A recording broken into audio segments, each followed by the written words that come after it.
Okay, looks like we're gonna have a pretty intimate class today, so you guys will have a lot of opportunity to ask your questions, and hopefully more people will join. But it is 7:06, and this class is being recorded, so we will also share out the recording for anyone that is not able to join us today. So hi everyone, welcome. My name is Linda. I'm with the City of Milpitas. I'm an analyst in the Public Works Department, and I work on our water conservation program. Next slide. So I wanted to go over some Zoom instructions. I know everyone is probably pretty familiar these days, but we are going to save our questions for the end of the presentation. But throughout the presentation, you can put your questions into the Q&A, which I will read out to Juanita at the end of the presentation. And you can also raise your hand to ask specific questions to her. We will not be using the chat function during this, so please enter everything into the Q&A. And as I mentioned, we will let you at the end raise your hand. Next slide. So a little background on BOSCA. So BOSCA represents 26 agencies that include cities, water districts, a water company, and a university that all purchase water from San Francisco Regional Water System. The BOSCA member agencies provide water to 1.8 million people in business and over 40,000 businesses in Alameda, Santa Clara, and San Mateo County. And BOSCA's goal is high quality supply of water at a fair price. So since outdoor water use represents the single largest untapped opportunity for water conservation, we are really trying to encourage reduction of outdoor water use through water efficient plants, innovative techniques that really help you conserve water and ensure the future water supply needs of our communities are met. Next slide. So as BOSCA offers specific rebate programs, if you're a Milpitas resident, then we work with Valley Water, which we'll get to in a future slide. But for BOSCA, BOSCA does have specific programs for the Lawn Be Gone program. This is rebates of $1 to $4 per square foot of lawn replaced. And then they have up to $200 rebate for rain barrels. You can go on the BOSCA website to better understand which rebates your agency participates in. Next slide. BOSCA also has a smart controller rebate installation program for the Rachio smart controller. And BOSCA has an optional rain garden rebate program. You can find all the information about the BOSCA specific programs at bayerconservation.org. And as I mentioned, make sure you check with your own retailer to see which rebates they participate in. Next slide. There are lots of upcoming landscape classes. Here in Milpitas, we'll be hosting the irrigation equipment upgrades and leak detection class on June 7th. So please join us for that. And please check out all these other awesome classes that are coming up. Next slide. So you can learn even more at bayareagardening.org. Lots of great resources on plants, watering guides. So definitely a great place to check out. So if you are a Milpitas resident, we work with Valley Water for our rebate programs. So we offer the landscape rebate program, which you can get $2 per square foot of lawn replaced. We also offer irrigation equipment upgrades, and we work with Valley Water on rainwater capture rebates. So today we'll be learning all about rain gardens, and you can get, as a Milpitas resident, $2 per square foot of roof area diverted when you build a rain garden. One note on the landscape rebate program lawn conversion. You might have seen that Valley Water recently announced that they are going to increase the amount of the rebate.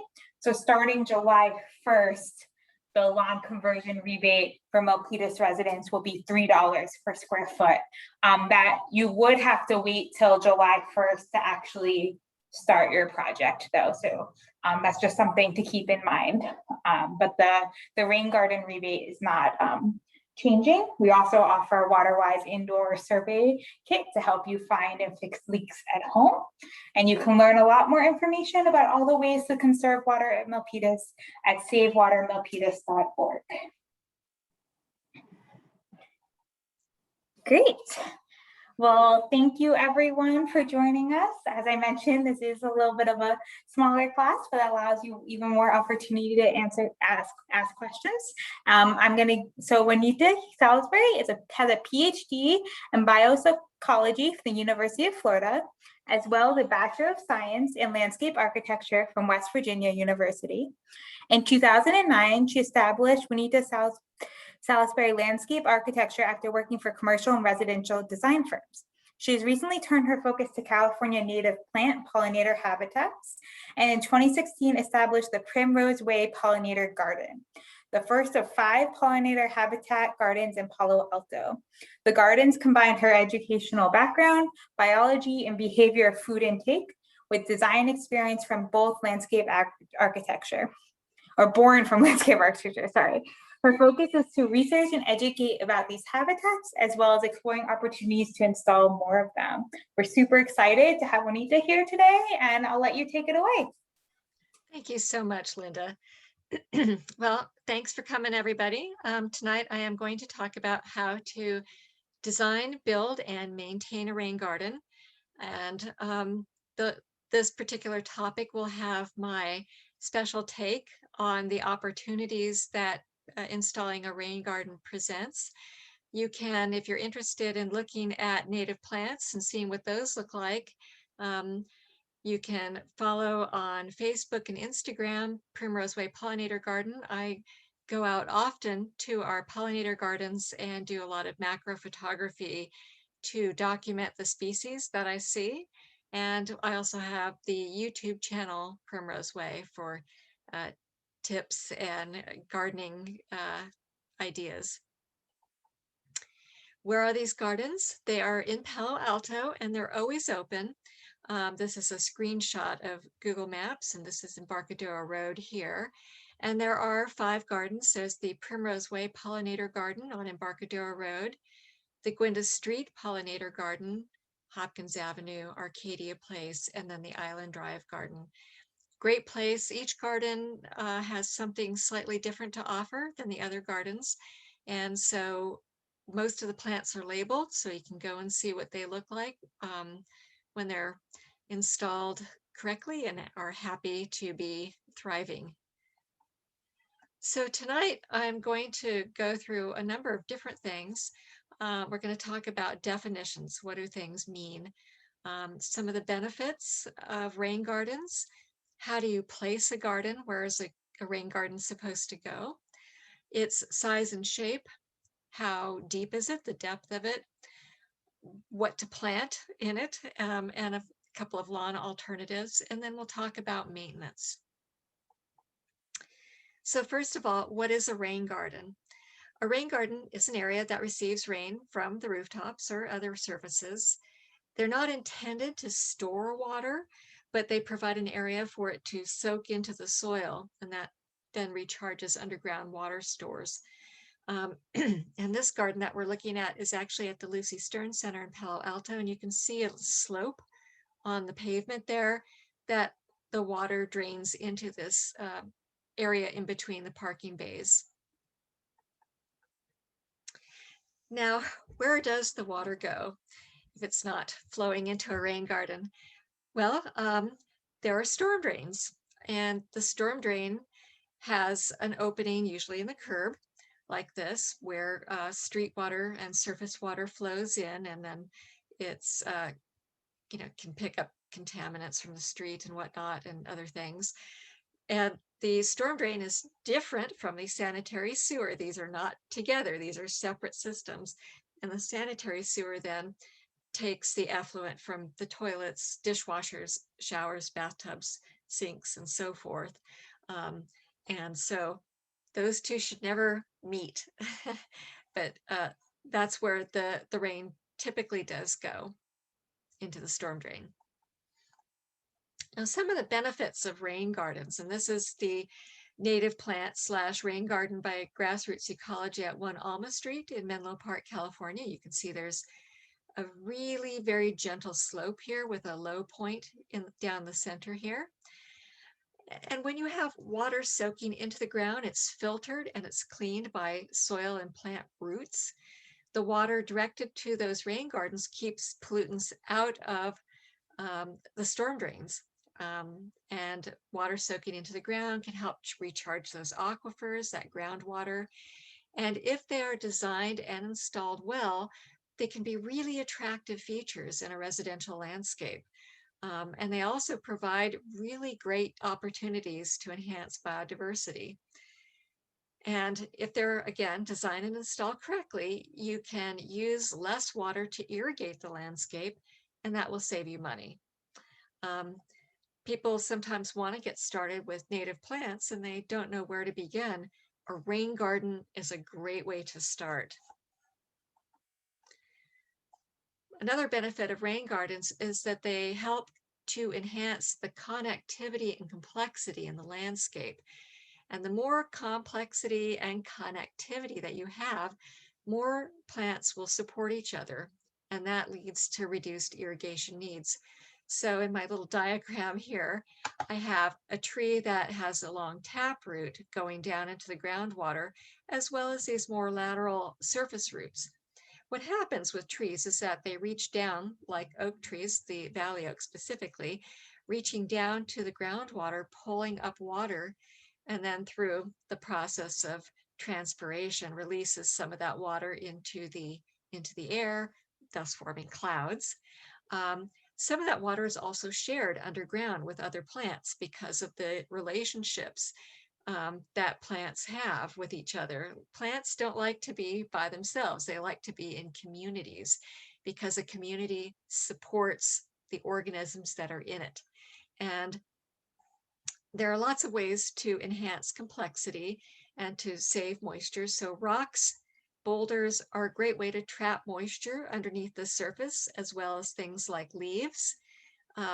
You have moisture being trapped underneath that organic matter of leaves and twigs. And rain gardens. Rain gardens are also great ways to trap moisture into the soil. And you can see that you can have a very complex environment under the ground here with roots and vines crawling up. And because of the way that the roots commingling with all kinds of underground fungus, the mycorrhiza in the soil, you'll have good communication between the plants. So if one plant is stressed, all the other plants will know. It takes time to build up a garden like that, but there are some relatively easy steps to follow to build up complexity over time. In terms of where the garden should go, the rain garden should go, there's a good checklist here. You want a minimum distance of 10 feet from building foundations. If you have to be closer, you may want to put an impermeable barrier between your rain garden and the building foundation. The deepest part should be a minimum of 5 feet from property lines and 3 feet from a public sidewalk. You don't want the water to flow onto your neighbor's property. And full sun, if possible, part sun otherwise, outside of a tree canopy, if you can. Otherwise, try to avoid those large tree roots. You want to avoid underground utilities, so call 811 before you dig to have them come out for free and mark those locations for you. You don't want to site it on top of a septic tank or a leach field or other underground structures. And then if we get lots and lots of rain and we have overflow, that overflow should be directed downslope from the rain garden, maybe into another rain garden area, or into a storm drain. It shouldn't flow into a creek or a natural waterway. You want to avoid that. Relatively flat sites are great, or concave areas are even better.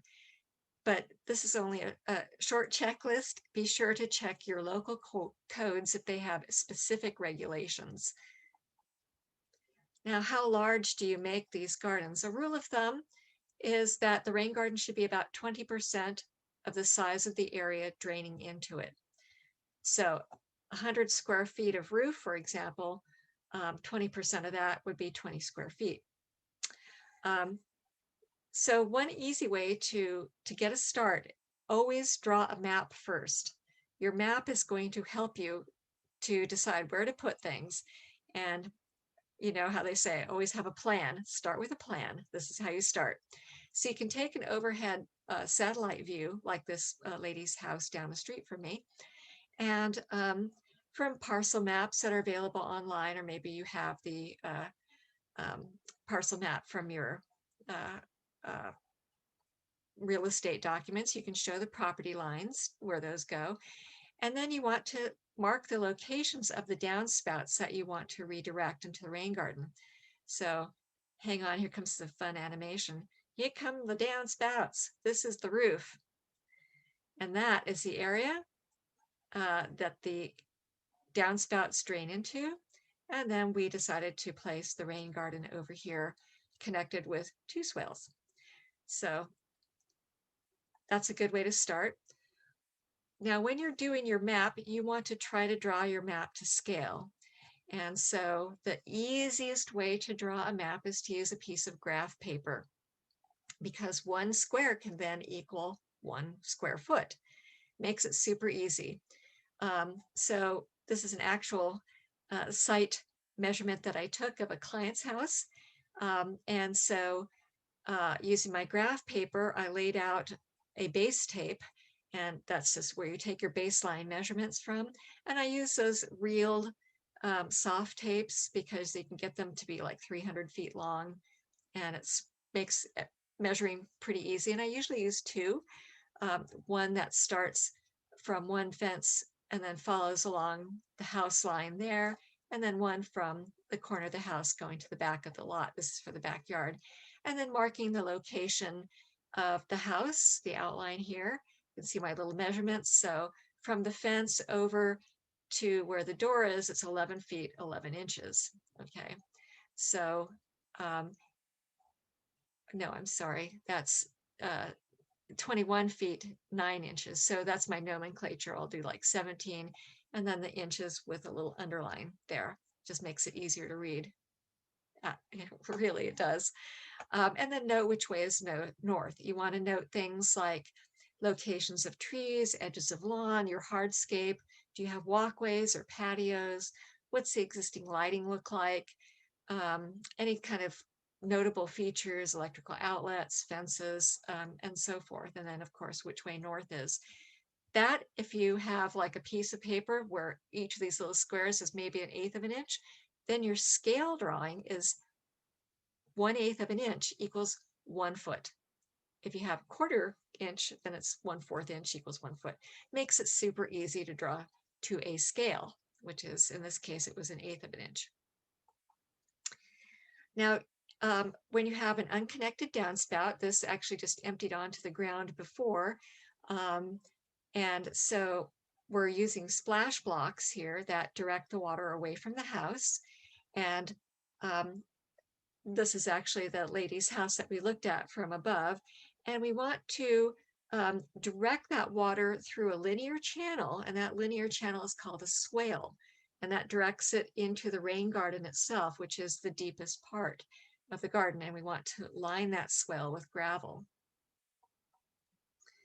If you don't want to use a splash block, you can take your downspout and then pipe it underground, and then you have an outlet actually in the rain garden itself. And that's what that can look like. You want your outlet in a shallower area where the water can then flow down into a deeper area. Shape of these things, really any shape will work as long as it's big enough for the area that you're draining. So lots of possibilities. You can do ovals, you could do circles, kidney shaped, and so forth. In this particular bed, it's a converted planting bed that we took out all the non-native shrubs, and then the basin here, there's a little pop-up or a little emitter up here. It just kind of reflects the shape of the bed, but it is actually about 6 inches deep in the middle. And they lined this bed with larger and smaller cobbles for visual interest.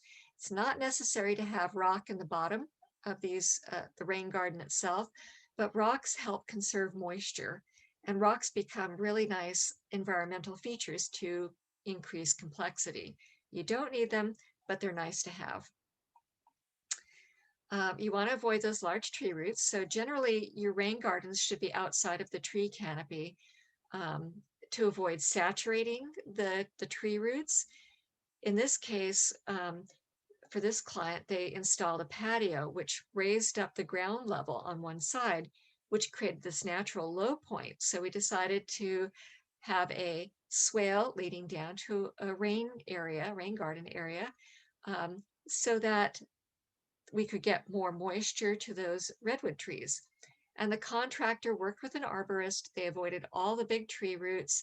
In some places, they had to make the swale area leading down to the rain garden kind of narrow because it wasn't a lot of room to work with. And the soils were good underneath. They're sandy loam, so good infiltration. Now, the swale itself, the part that takes the downspout water into the rain garden itself, should also have a slope to it. And what's generally recommended is about a 2% slope. What that means is that for every foot of length, it should drop by 1/4 inch.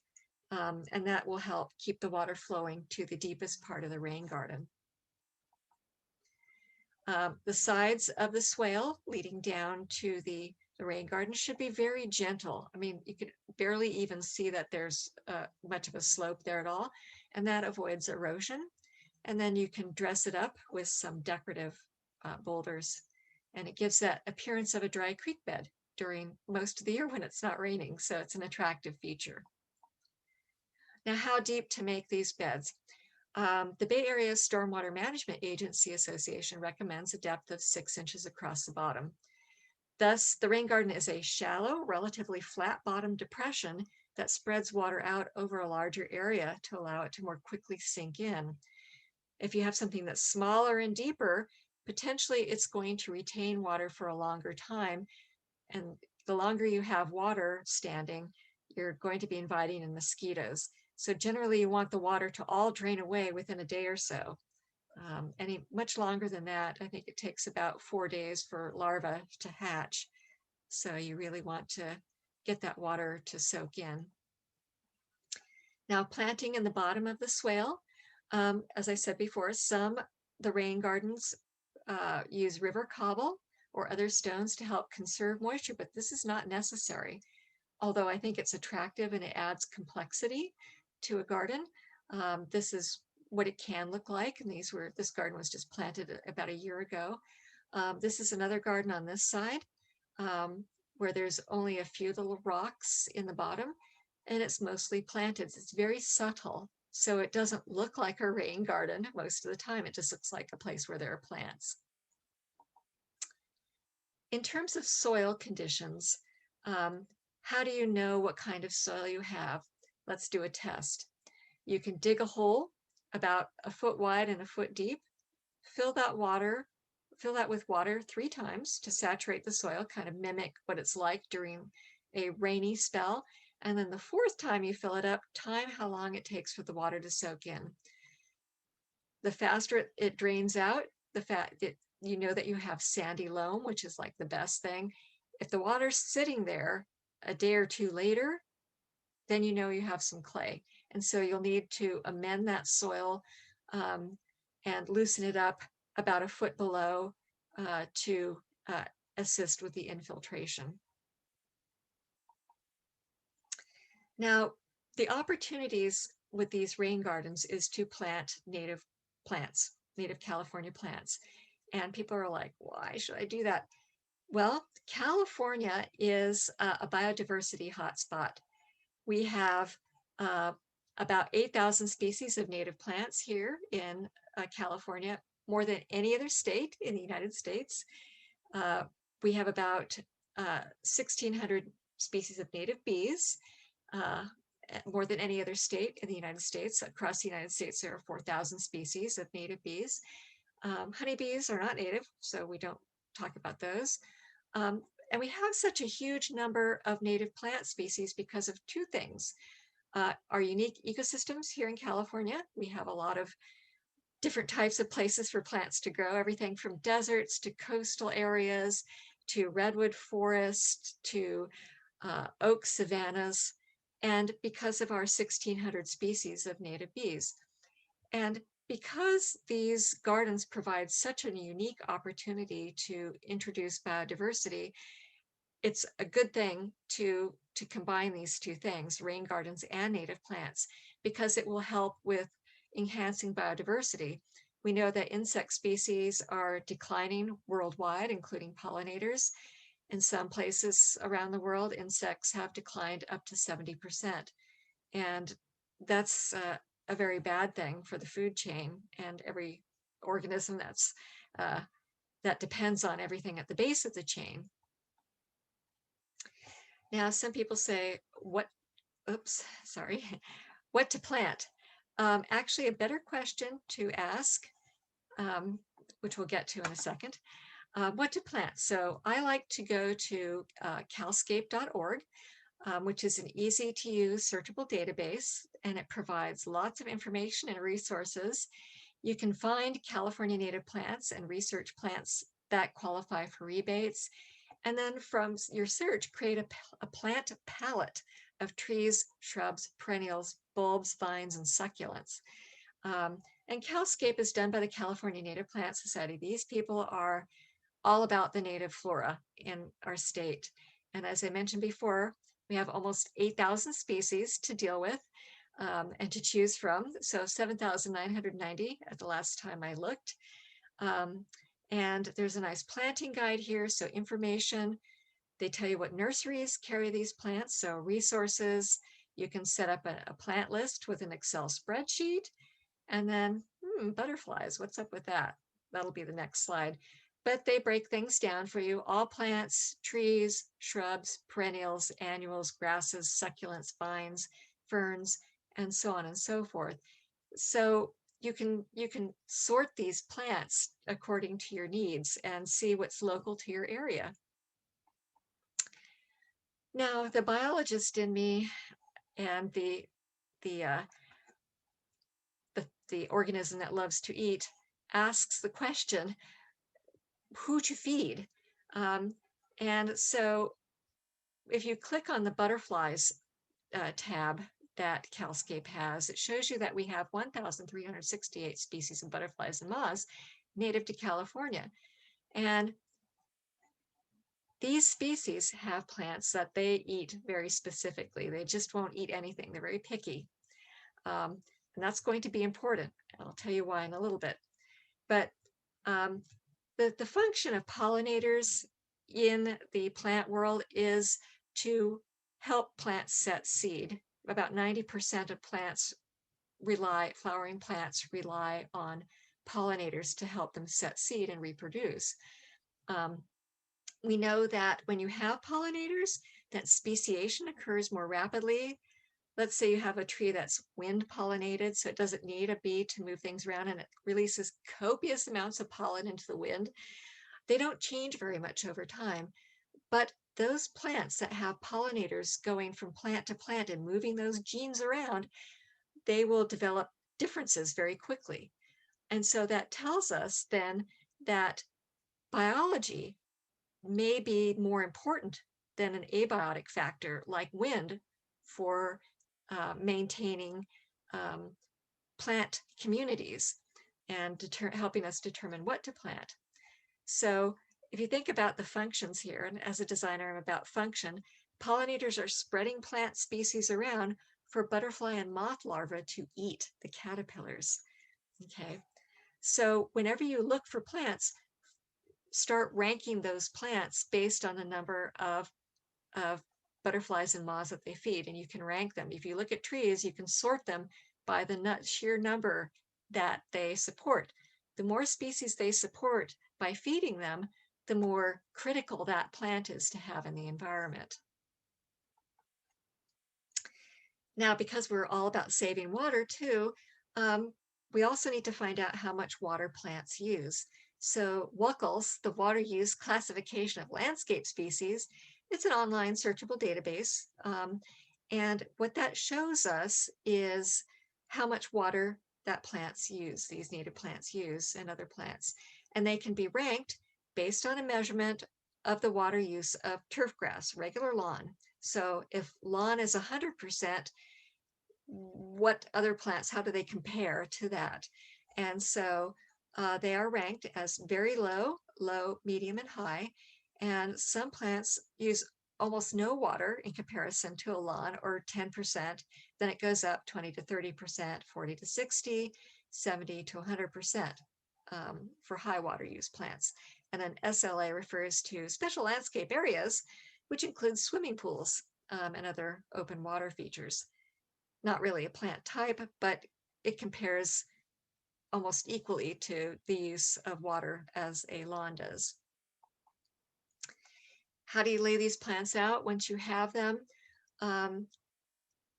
So when you have your planting areas, you want to have like a path to get around. So notice that there's a little grid here. So you have your graph paper, and you can decide where your maintenance areas are going to go. And then those form structure in the environment. So you can plant along the edge to get a nice linear look, and then big clumps and stuff like that. So once you have your plant palette, then add plants as circles at their mature diameter. Most of these things should overlap or touch somewhat, not completely overlap, of course, but some things, because they grow up and out and have space underneath, you can actually layer plants underneath. And the sequence that you want to go with, well, first you want to do masses of plants and accent with larger trees and shrubs. I always like to use odd numbers for massing. Do your large trees first, then your shrubs, then layer in perennials, bulbs, vines, succulents, and annuals. And don't forget to plant underneath of things, because the roots then can commingle and support each other. And plants are the beginning of everything. And so I call this particular slide my photons to protein slide. Plants are the primary producers of food. Plants are how we convert the sun's energy into food. Plants, leaves and flowers, that's eaten by other organisms. And then that sun's energy, this is how the sun's energy is passed up through the food chain. And caterpillars, especially those nice smooth ones, not the hairy ones, are preferred food for baby birds. 37% of animal species are plant-eating insects. And as a rule, and this is why it's so important to use native plants, native insects only eat the native plants that they evolved with. It's very specific. And so what you have then, this hierarchy of function, if you think about bees spreading the genes around the environment, and that spreads the diversity of plant types around, which then leads to a diversity of insects. So that's what makes bees, pollinators, so important, so that things like caterpillars, which turn into moths and butterflies, can then be eaten by other organisms. So not surprisingly, I don't see plants as decorations. Plants are very decorative. They're beautiful, the colors, the textures, the fragrances, but really the function, the actual function of plants in the environment is that they are food. And this means when you plant native plants in your garden, you will attract many native pollinators. This is a guarantee. When you plant native plants, you are establishing a buffet of yummy things for a lot of different kinds of pollinators, butterflies and moths, moth larvae to eat. So here's a nice little larva. I believe that might be like a, I don't know actually what that is. I've tried to find the species for that. It's probably a moth of some kind, but I look for plants specifically in the nursery that have been eaten, because that way I know that there are organisms present that I want to support in the environment that will eat it. And in turn, these organisms will be eaten by birds and lizards and other things up the food chain. Why is it important to see native plants as food? That's what they are. But because the native plants will attract a variety of native pollinators, it's really important to avoid making these rain gardens an ecological sink or a trap. You're going to be attracting these organisms, guaranteed. And an ecological sink is something in the environment that attracts organisms, and because of this attraction, makes it easier for them to be killed through predation or other means. So don't invite everybody to dinner to kill them. We want to optimize the function of these great biological resources, our rain gardens. So if you start to think about bees as farmers whose function is to spread genetic diversity of plants for other insects to eat, then you're starting to see the whole picture of what these rain gardens can really provide for biological resiliency. Your sequence of plant selection, it's like, where do I start? Start with your large plants first. Fit in as many trees as possible, just chock full of trees. Then your shrub layer, really cram in as many shrubs as you can. It should be over 60% of all of the plants. Really focus on those evergreen shrubs. They will stay green all year long and look good most of the year. And that just helps with a lot of nice cover in the garden for birds and things like that. In your remaining spaces, fit in as many grasses, perennials, bulbs and succulents, and ground covers and vines as possible. So less plants, not good, more plants are better. And it's better because you'll be establishing a community of plants that their roots will intermingle, and they won't fight with each other, they'll actually help each other. While you're waiting for everything to grow in, don't forget annuals, those things that you can grow as seeds easily by just sort of tossing seeds out onto the bare ground and slightly covering them. And they'll provide resources and color and fill up your seed bank while you're waiting for the larger shrubs to grow. So here's some tidy tips, which are wonderful resources. Of course, poppies, lots and lots of annuals for easy and inexpensive color. Now, you want to plant differently at the bottom of the garden, of the rain garden, versus the side slopes versus the top. So in the bottom, plant species that don't mind being in water for short periods of time. Remember, you don't want to store water in these gardens. We want it to sink in after about a day or so or less. So something like Limus condensatus, which is a beautiful native ryegrass, would be very pretty. This one is a nice kind of gray, blue-green color. And then on the slopes, you want plant species that are lower water use. And then on outside areas, you do even lower water use mix of trees, shrubs, and perennials. So there's a hierarchy of water use from the bottom of the rain garden to the side slopes to the top area. Reconsider your lawn. Lawn be gone. Most of outdoor irrigation accounts for most of a home's water use, and the lawns can use up to 50% of that outdoor water use. So really, the key thing when you're designing, think about function. What is a lawn used for? Form follows function, literally here. And so here we have a party going on, and where are all the people? Everybody's on the patio, and there's one child running around on the grass. But is this lawn really necessary to have for that one party with the one child? There are other things that might work there. Just, think about function, about where people go and what do lawns function as. So, and if you want to get rid of it, so the lawn2garden.org has a great resource that tells you how to get rid of your lawn through sheet mulching. I'm not going to go into the intricacies of sheet mulching, but it tells you how to do it. So this is a very handy resource for that. If you want a lawn, believe it or not, we do have native grasses here in California. Really not a surprise since we have almost 8,000 species of native plants, but there are a couple of different kinds that will use only about 1/3 as much water as a normal non-native lawn. And so this company I like to use a lot. If a client really wants some lawn, it's Delta Bluegrass company. They are in the Delta over near Sacramento on the way there. And a couple of different nice blends. They have the native Mo-Free, which has this beautiful soft meadow look. And then a native bent grass, which is a warm season grass, looks great during the summertime.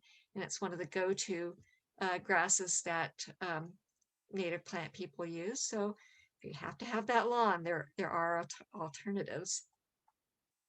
A couple of alternatives. Instead of having a strip of grass here, which would be pointless because no one's going to be walking around on that, we have stepping stones. There's a little fountain, and then we have Fragaria vesca, which is our native strawberry, and it's evergreen, super nice. It has some runners, spreads by runners. The fruit, really yummy, tastes like candy. And it can grow in summer, mostly shade. So it grows places where lawns won't do as well, and it doesn't require as much water as a lawn does. Another alternative for that, I like to use ceanothus. This is the horizontalis, Yankee Point, which imagine if this was lawn. Again, kind of pointless. This person lives on a corner. Are they really going to have people walking there? Maybe they don't want people to walk there. I don't know. But this plant uses almost no water. I think it probably gets watered once every 3 weeks or once a month in the summertime. So really saves a lot of water use. Now, once you've got your rain garden in, how do you maintain it? People are always very worried about these native gardens. They say, is it going to be a lot of work? How do I make things do this or get established? Once you get the plants established, and that's easily done if you plant during the rainy season, when we have the rainy season, which is from October to about April. After that, it's really too hot to plant. I don't think plants establish as well as when the soil is cooler and moister. So once you establish your plants, after you initially plant them, you'll want to irrigate them until they establish. And I like to irrigate them deeply about once a week. And when I irrigate plants about once a week when I'm establishing them, my point with irrigation is to get the water to go down into the soil, to get the roots to follow that water down. Okay, and maybe stress them a little bit so that they go searching for water. That's really going to help those roots get in there, meet each other of the other plants, and really get that community going. But the most work for a native garden, and this decreases over time, is just pulling weeds. And you can really minimize the weed pulling by mulching. And one of the best things to mulch with is not actually wood chips, but leaves. So you can just leave whatever leaves blow into those areas, maybe move them outside of the bottom of the rain garden and the swale that leads into it so that water can infiltrate. But where plants are outside of those areas is to let the leaves stay, because those leaves, remember, they capture moisture. If you want to mulch inside the rain garden itself, use a larger bark chips at the very bottom that won't float away, and water can actually go in between those bigger bark chips and then soak in. Leaves in the bottom of a rain garden probably not going to help too much with infiltration, so you might want to just rake those out. You want to prune sparingly. You don't need to fertilize. You barely need to amend unless your soil is hard to work with, and you might want to mix in some cactus mix when you're planting. Leave some bare areas of dirt for ground nesting bees, and 70% of those bees that will show up nest underground. And you don't want to use leaf blowers in those planted areas unless you need to. I always tell people, use a leaf blower, the electric leaf blower, for hardscape, to get the leaves off the patio, the driveway, the roof, places where leaves shouldn't be. But the places where leaves should be are under trees, because larvae will eat leaves and then drop into those leaf piles under trees and then overwinter. And then in the spring, you have butterflies. If you're blowing the leaves away, you're not going to have butterflies and moths and starving birds. So leaf blowers are not great. If you do use them, please use electric ones so that you're not creating fumes and emissions. Don't use pesticides, herbicides, or fungicides. Those things will get into the soil. And if you're trying to get the rain to infiltrate into the ground, you don't want to pull those things into the soil too. And also you don't want those things in the soil where there are ground nesting pollinators. Occasionally you'll want to inspect the bottom of the swale, that channel that leads into the rain garden, and the rain garden itself proper, to remove any sort of debris that might impede water flow or impede infiltration. So a native plant garden is actually less work than a regular type of garden where you have to blow things and prune and fertilize and mow. Basically, because these native gardens sort of form their own community and take care of each other, it's almost like having a gardener, because the way that the community establishes, they will take care of each other. And so your work decreases along with your water bill. Again, because if you're using native plants in these gardens, you want to avoid creating an ecological trap.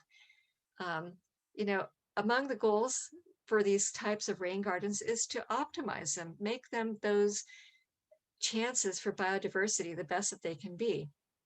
So if you have maybe 2 areas of rain gardens, maybe plant something to connect them. You want to try to reduce light pollution at night, escaping from your house. You can do blackout curtains. Lights outside can be yellow, which don't attract insects as much, or use motion sensors for your lights to go on. Leave the leaves again, and eliminate the use of pesticides, herbicides, and fungicides. And then try to reduce gasoline exhaust as much as possible. Pollinators use smell and vision to find food, and so fumes and emissions can interfere with those types of behaviors. So, you know, always trying to optimize these things and make them into a place of beauty. So it's not just one function. You have a rain garden and you plant it up with native plants. There's a little bit more to make them optimal.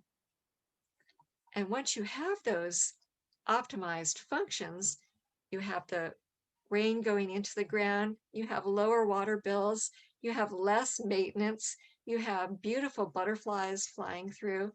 And so among the other ecosystem services that a rain garden can provide, the more that you understand these interrelationships in nature, you'll understand how to optimize the productivity of these rain gardens and native plant habitats.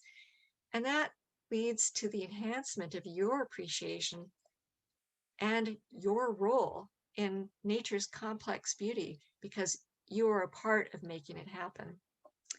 And that is my presentation. Great, thank you so much. Please raise your hand and I can unmute you to ask questions. You can put them in the Q&A box. We're gonna be, Juanita's here to answer your questions, so please submit them.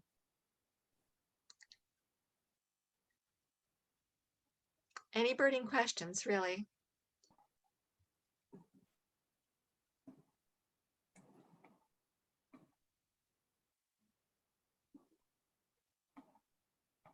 Don't be shy.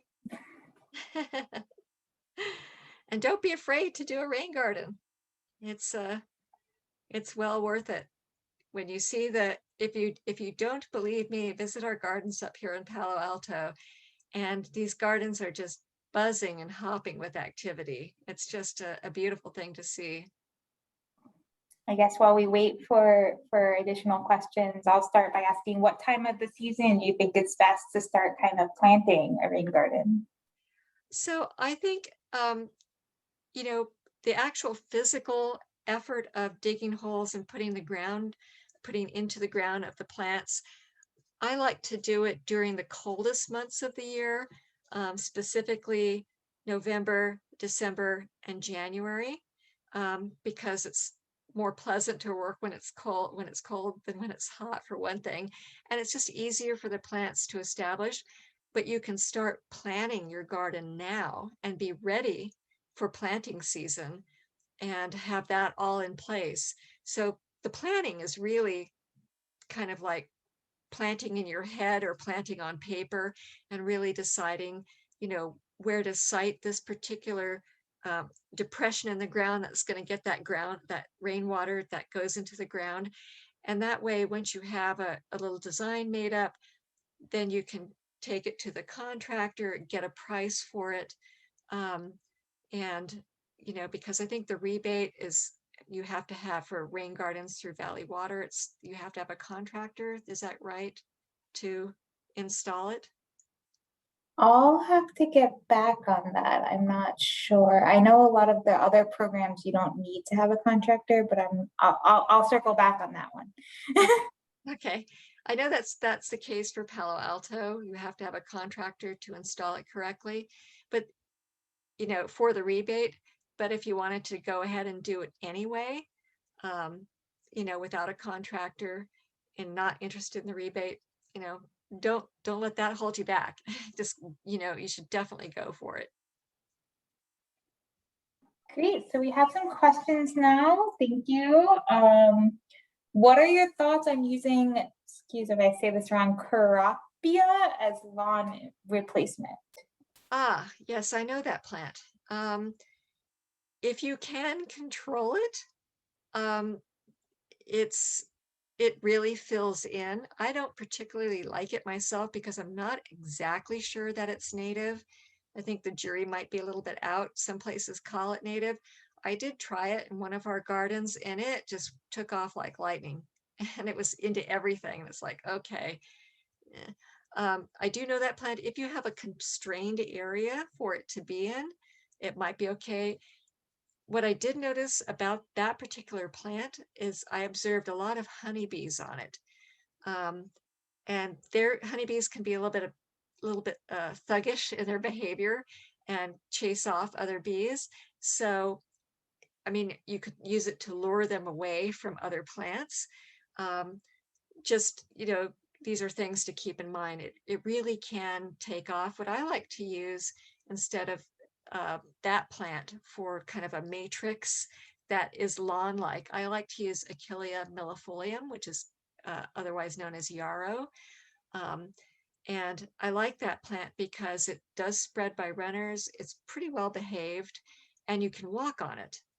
It's a nice lawn substitute. It has some blooms. It's a larval food source. So that's my particular preference.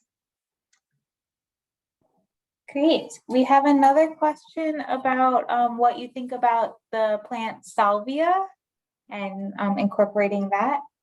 There was a note that is a non-native, but there's a question about that.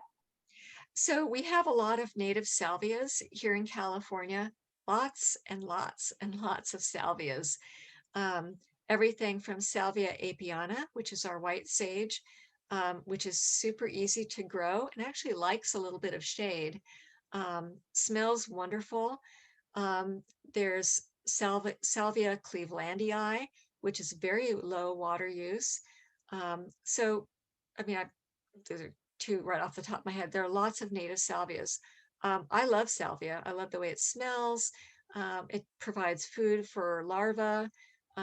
Looks really pretty surrounding a rain garden. Really, you can't go wrong with salvias. Definitely, you want to include those in your plant palette.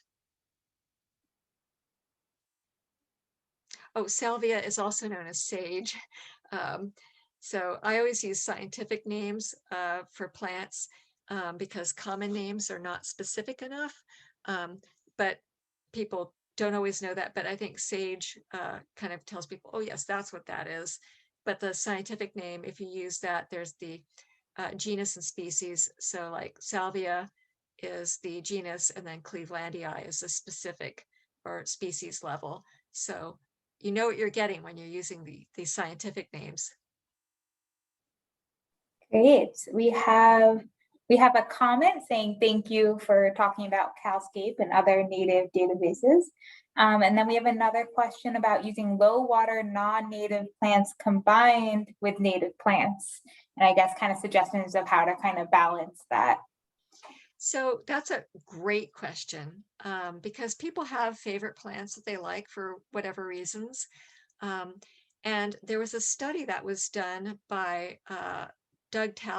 Doug Tallamy, and his graduate student that found that, and he's a professor of entomology at the University of Delaware, that in a garden, to maintain populations of chickadees, so what was needed in terms of the percentage of native plants to provide enough caterpillars for them, it was at least 70% natives to provide enough larval food to maintain the chickadees. Anything below that, the ability for one residential yard to maintain a population of chickadees fell off to 0. So at least 70%. So you can have a few non-native plants. You know, just try to chalk in as many plants of the native variety as you can. If you can get 70%, try to choose those plants that have more larvae that feed upon them. So if there's like a choice between like maybe this particular kind of ceanothus or this kind of Arctostaphylos, which one has more butterflies and moths that it feeds?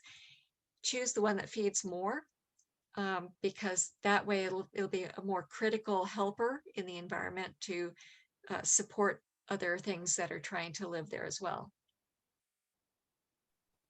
Great, and I would note that Valley Water's page does have a rain guarded plant list, so you can always build off of that as well. Great, any, please ask more questions and feel free to raise your hand if you wanna be unmuted and ask directly. The fact that it's such a small class, we definitely can get to all of your questions. Yes. Thank you again for joining us. We'll wait a couple more minutes see if there's any more questions. So please raise your hand or add them to the box. Yes, and if you like the photographs in the presentation, those were all done by me. I always like to incorporate these beautiful creatures into my presentations because they are species that we see in these gardens, and it's like magic how they show up. I've had people say to me, you know, I planted something, it doesn't seem to be eaten by anything. And I was like, just wait, it will be. They have to find it first, and then you'll see bites taken out of the leaves and things chewed up and caterpillars running around. It's a beautiful thing. Great. We have another question. Have you ever installed a hugelkultur? Not exactly. So what that is when people layer things like branches and wood, like kind of like almost like a wood pile or a debris pile with soil over the top of it. And I've seen this happen before. I guess the closest thing that I came to doing something like that was at our Island Drive garden. Any sort of like plant debris, when we first planted things, I kind of left in a pile. And then over time, some of the plant needles from the tree that lives there kind of covered it up, and it turned into a mound. So I actually did plant on top of that some black cap raspberry, and that actually grew, and it's growing now. And but not specific. That was never my specific aim, but it just was a blank place in the garden that needed some plants. But you know, from what I read, I think it's a successful kind of planting scheme to use. I just have not tried it specifically or deliberately for native plants. Great. Any other questions? And I will reach out to Valley Water to get clarification on if we need a contractor, and we'll follow up with all of you on that. Any other questions about best practices when it comes to rain gardens or kind of other habitat best practices water-wise? Give it a couple more minutes. I guess Juanita, were there any great questions that came up at your webinar at Palo Alto that you feel like is something that's kind of good to kind of readdress? Yeah, a couple of people were very confused by the river cobble in the bottoms of the rain gardens that I showed, because they were like, I thought these were not supposed to be rock gardens. And it's like, well, they're not rock gardens. Um, and so that was maybe a little confusing for people, but the swale, which is the linear channel taking the water into the rain garden, that should definitely have some gravel in it, because you have water that's moving and that will erode the channel. So you want to avoid that. In the bottom of the rain garden, where the water goes and spreads out over that nice flat bottom surface, that does not have to have rock in it. I like to put rock in there because of the complexity that it adds. And what I mean by complexity, I mean, when you add structure to an environment like that with rocks, boulders, logs, brush piles, you get all these little niches, all these little hiding places for nesting behavior, for overwintering sorts of things. And those niches will get filled up. And so you're kind of like building a little condominium association by adding complexity like that, complexity of spaces, so that organisms can move in, because they will move in. This is like a guarantee. Food is the great equalizer, and when you're using native plants are food. All these organisms will come to eat it.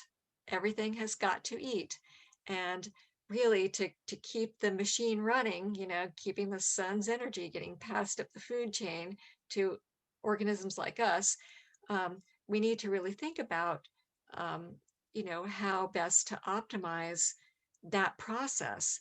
And so, adding things like boulders and other things to the environment that make it more complex, not chaotic exactly, but it just adds a lot of different surfaces and places and niches for all kinds of organisms to go and do their things in. And they will come. I'm trying to think of other questions that came up. That was one that really stuck with me. That was like, they're not rock gardens, they're rain gardens. Yeah, I'm not thinking about some of the other questions right off the bat. Somebody asked about permits required. And at least here in Palo Alto, there aren't any permits that are required unless you move, I think it was 100 cubic yards of soil, and that's a lot to create a rain garden. But when you do excavate, you can create these nice little mounding areas. I would say that most people probably don't have 100 cubic yards to use, so probably don't need a permit. But again, you'd want to check your codes to make sure that you're building or digging to code, being 3 feet from the sidewalk and so forth. Great. I think we're kind of similar that for these kind of projects, there shouldn't be much code issues. Any other questions from our attendees? Oh, we have a thank you, Anne. Thanks for joining us. Great. Well, I think that pretty much covers everything. Thank you so much for joining us. Thank you, Anita. Please check out our Save Water Milpitas website for resources and join us for future classes. Thank you, everyone. Thanks, Linda. Have a good night. You too.